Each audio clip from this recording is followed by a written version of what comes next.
बोथोरनि बाराद्राय बिदुंनि थाखाय नगाव जिल्ला खुंथाया मोनसे आलादा थांखि लादों। नंगौ, दासान्दि रायजोआव बोथोरनि बिदुङा बारानिफ्राय बारासो जादों, जायखौ लानानै रायजो नाङैनो बयबो जेंनायाव गोग्लैदों आरो बिदुंखौ दबथायनो जेबो राहा गैया।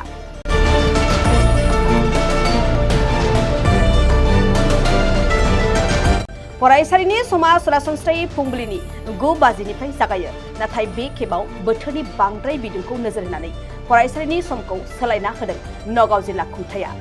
नगाव जिल्ला खुंथाया गावनि जिल्लानि सिङाव थानाय गंफ्रोमबो फरायसालिनि समखौ फुंनि 7:30 रिंगानिफ्रायनो जागायनो बिथोन होदों। बेबायदिनो गुदि फरायसालियाव फुंनि 7:30 जागायनानै सानजौफुनि 12:15 गेजेर फरायसालियाव 7:30 जागायनानै सानजौफुनि 12:45 लोगोसेयैनो गोजौ आरो गोजौसिन फरायसालिनि समखौ 7:30 जागायनानै बेलासिनि 1:15 खालामनांगौनि बिथोन होदों।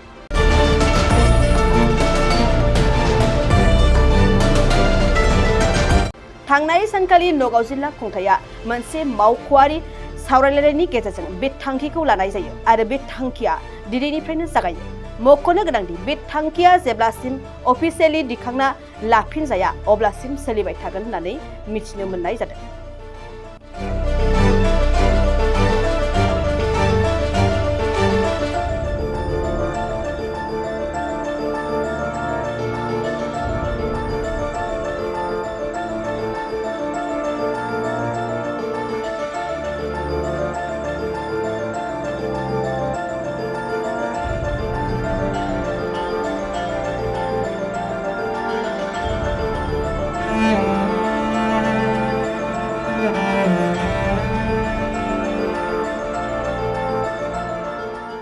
पायनिर एकाडेमी बरमायाव एचएस फार्स्ट इयारनि मुं थिसननाया सोलिगासिनो दं।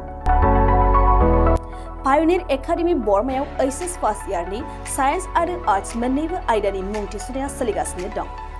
गुनगोनां सोलोंथाइखौ लानो थाखाय पायनिर एकाडेमी बरमायाव एचएस फार्स्ट इयाराव मुं थिसननो गोसो गुदुं जानाय फरायसाफोरा साइन्स आरो आर्ट्स मोन्नै आयदानि गेजेराव सायख'नानै मुं थिसनफैनो हासिगोन।